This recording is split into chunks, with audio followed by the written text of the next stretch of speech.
घूंघट और मॉडल बहू के ईद के पकवान। अरे शीबा, बेटा क्या कर रही है? सलाम अम्मी जान, वो मैं फजर की नमाज पढ़ रही थी। माशाअल्लाह, ये आयशा फजर की नमाज नहीं पढ़ती है। पता नहीं अम्मी, हमें अभी अपने ससुराल आए हुए 1 हफ्ता ही तो हुआ है और मैंने तो आयशा को आज तक कोई नमाज अदा करते नहीं देखा है। सही कह रही है। वैसे शीबा, यहाँ तो तू अपने ही घर में है, तो तू ये घूंघट कम से कम नमाज में तो हटा ही दे। नहीं अम्मी, मेरे घर में सभी औरतें पर्दा करती हैं। ऐसे में अल्लाह के सामने पेश होते हुए मैं कैसे घूंघट हटा सकती हूँ। चल दो, तुझे अच्छा लगे। अच्छा बहू, मैं ये बोल रही थी कि अभी बहुत सवेरा है तो तू जाकर सो जाना। ठीक है अम्मी। शीबा फजर की नमाज अदा करने के बाद जाकर सो गई। ऐसे ही सुबह के 8 बज गए और दोनों बहुएं नीचे आईं। अमीना बैठी हुई उस वक्त तस्बीह पढ़ रही थी। आ गई तुम दोनों?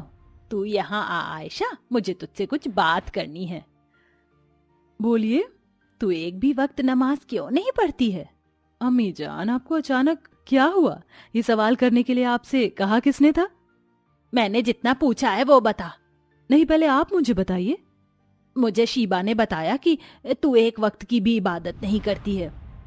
मुझे लगा ही था कि इसमें मेरी प्यारी जेठानी जी का ही काम होगा। उसके ऊपर मत भड़क, मुझसे बात कर। और ये तूने क्या हुलिया बना रखा है? इस दुपट्टे को सर पर रख। क्या अम्मी जान, आज के दौर में कौन दुपट्टा सर पर रखता है? तू मुझे मत सिखा, समझी? वैसे भी अभी 2 दिनों के बाद से रमजान शुरू है, तो ये गलतियां होनी नहीं चाहिए। ठीक है। आयशा ने गुस्सा करते हुए अपने सिर पर दुपट्टा बांध लिया और दोनों बहुएं कामों में लग गईं। शीबा घूंघट में ही सफाई कर रही थी और उसे देखकर आयशा चिढ़ रही थी। इस घूंघट वाले भूत की वजह से ही मुझे भी पिसना पड़ रहा है। अम्मी जान को तो बस दिखावा ही नजर आता है। कैसे घूंघट करके अच्छा बनने का नाटक करती है।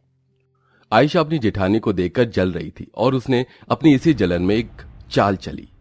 एक काम करती हूँ, मेरी जेठानी सफाई कर रही, मैं दरवाजे में कंचे फैला देती हूँ। आखिर आज इन्होंने जो किया उसकी सजा भी तो इन्हें मिलनी ही चाहिए। आयशा ने एक चाल चली और दरवाजे में कंचे फैला दिए। लेकिन ये क्या, वहां शिबा के बजाय अचानक ही अमीना आ गई। अरे शीबा, वो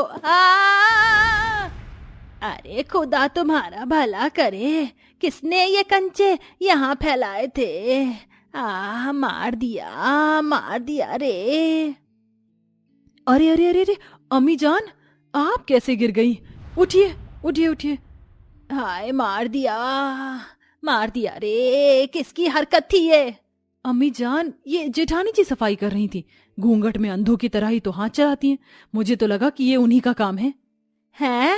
शीबा का? नहीं, उसका नहीं होगा। वो तो बालकनी को साफ कर रही है। अच्छा अम्मी जान, तो आपको जेठानी जी के ऊपर इतना अंधा यकीन है? वाह, सिर्फ पहनावे की वजह से इतना विश्वास? तुम दोनों को क्या हो गया है? जब देखो एक दूसरे की जान की दुश्मन हुई रहती हो। बंद करिए बेकार की बातें और जाकर कोई काम देख, जैसे कि तेरी जेठानी कर रही है। जा रही हूँ। आपके तो मुंह पर बस जेठानी जी के नाम की तस्बीह रहती है। वो घूंघट करती है ना, इसलिए। आयशा ऐसे ही कुछ न कुछ बकती हुई चली गई। आयशा को अपनी जेठानी से ही परेशानी होती थी, लेकिन वो इस बात को खुद भी नहीं मानती थी। ऐसे ही सिलसिला चलते हुए रमजान लग गए थे। दोनों बहुओं की तू और मैं से अमीना परेशान हो चुकी थी। आपने तो अम्मी को न जाने कौन सी घुट्टी घोल कर पिला दी है। हमेशा आपकी ही साइड लेती हैं। अपना पर्दे का जादू आप भले ही सब पर चला सकती हैं, लेकिन मैं आपके इस दिखावे का हिस्सा कभी नहीं बनूंगी, समझिए आप। मैंने कब कहा कि तुम भी ऐसा कुछ करो? तुम्हारी परेशानी क्या है? तुम आखिर मुझसे इतना जलती क्यों हो? हाँ, आपसे और जलना, व्हाट द हेल। आपसे भी भला कोई जल सकता है? हाँ, जल सकता है, जैसे कि आप जलती हैं। मैं आपसे ज्यादा अच्छा खाना बनाती हूँ, आपसे हर काम में मैं आगे हूँ, अम्मी की पसंद हूँ। मेरे अंदर सभी को सलीका दिखाई देता है। आप में ऐसा क्या है? अब कुछ ज्यादा ही हो रहा है जेठानी जी। अगर तुम अपनी हदों को पार करोगी तो मैं भी ये करने पर मजबूर हो जाऊंगी। अच्छा तो बस बस बस बस, अब चुप भी हो जाओ बेशर्मो। रमजान चल रहे हैं, जरा सा इनका तो एहतराम करो। तुम दोनों में से कोई भी कम नहीं हो। दोनों ही एक दूसरे को काट खाना चाहती हो। तुम दोनों की लड़ाई का मुद्दा ये है कि किसको मैं पसंद करती हूँ, क्यों, है ना? जी अम्मी। तो ये ऐसे लड़ने से पता नहीं चलेगा, तुम दोनों को ही साबित करना होगा। वो कैसे? अभी 1 हफ्ते बाद ईद है। मेरी जो भी बहू ईद पर अच्छे अच्छे पकवान बनाएगी वही मेरे लिए बेस्ट होगी। ठीक है अम्मी।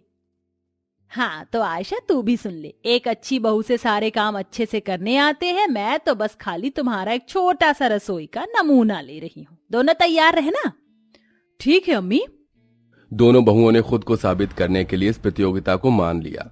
फिर क्या था, मॉडर्न बहू तो यूट्यूब वगैरह पर नई नई रेसिपी देखने लगी और घूंघट वाली बहू अच्छी अच्छी चीजें बनाने के बारे में सोचने लगी। ऐसे ही चलते हुए अब इन दिनों में दोनों की लड़ाइयां भी कम हुई और देखते ही देखते ईद का दिन भी आ गया। हाँ तो बहुओं तुम दोनों तैयार हो? जी अम्मी। जी। सारा जरूरत का सामान रसोई में है, जाकर काम शुरू कर दो। दोनों बहुएं रसोई में आ गईं और खाना बनाने लगीं। दोनों ने ही सबसे पहले गैस पर सेवई पकाने को रखी और उसके बाद दोनों अलग अलग पकवानों में लग गईं। मैं तो बढ़िया से छोले बनाऊंगी जैसे कि मेरी अम्मी जान बनाती थी। छोले? मैं तो आलू पैटी बनाऊंगी। तो बना लीजिए, कम से कम मेरी चीज को तो बुरा मत कहिए ना। सही कहा, अम्मी ही बुराई कर देंगी, मैं क्यों कहूँ। आयशा ने शिबा को चढ़ा दिया। कुछ देर में दोनों ही घूंघट और मॉडल बहू के पकवान बनकर तैयार हो गए। जहां शिबा ने सब कुछ ईद पर ही बनने वाली चीजें जैसे पापड़ी चाट, दही भल्ले, चने और सेवई बनाई थी, वहीं आयशा ने सेवई, आलू पैटी, शाही टुकड़ा वगैरह वगैरह बनाया था।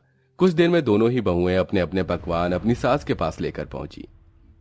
बन गए तुम्हारे पकवान? बहुत अच्छे, खुशबू तो बहुत ही अच्छी आ रही है। लाओ खिला दो जल्दी से। अम्मी जान पहले आप मेरा चखिए। हाँ हाँ कोई भी दे दो। शिबा ने पहले अपने बनाए हुए पकवान अपनी सास को खिलाए। भाई वाह, सेवई से लेकर पापड़ी तक हर चीज बिल्कुल बेहतरीन बनी है। ला अब तू खिला आयशा। आयशा ने भी अपने पकवानों को आगे किया। उसके पकवान कुछ ज्यादा स्वादिष्ट नहीं थे। ये बस ठीक ठाक है। हाँ तो मेरी बेस्ट बहू क्या अब मैं बताऊं? रहने दो अम्मी जान, हम जान गए हैं कि कौन बेस्ट है। सुनो तो सही। हाँ तो मेरी बेस्ट बहू हैं आयशा और शीबा। ये सुनकर दोनों ही बहुएं चौंक गईं और अम्मी मैं कैसे? मेरा तो खाना ज्यादा स्वादिष्ट भी नहीं बना था। फिर भी ये प्रतियोगिता खाने पर नहीं, तुम्हारी मेहनत के ऊपर थी। तुमने मेहनत की, इतना सारा खाना बनाया, तो इसीलिए मेरी दोनों ही बहुएं बेस्ट हैं। मुझे अच्छा लगा मेरी मॉडर्न बहू ने भी रसोई में काम किया। तू जानती है आज मैं तुम दोनों से कितनी खुश हूँ। जानती हो एक अच्छी बहू कौन होती है? जो अपनी सास को, अपने घर वालों को खुश रखे। कुछ समझ आया? जी अम्मी। तुम दोनों में अपनी अलग अलग खूबियां हैं। अगर एक शर्मीली सी बहू है जो घर के कामों में अच्छी है, तो दूसरी तरफ मेरी मॉडर्न बहू भी है जो बाहर की दुनिया को जानती है। अपनी खूबियों को पहचानो, एक दूसरे से मत जलो, समझी? अमीना ने अपनी बहुओं को काफी देर समझाया। दोनों बहुओं की बात समझ में आ गई थी। उस दिन के बाद से उन दोनों ने फिर कभी एक दूसरे से झगड़ा नहीं किया और न ही एक दूसरे के रहने सहने के ऊपर कुछ बोला। अब देवरानी जेठानी एक हो गई थी और मिलजुल कर रहती थी।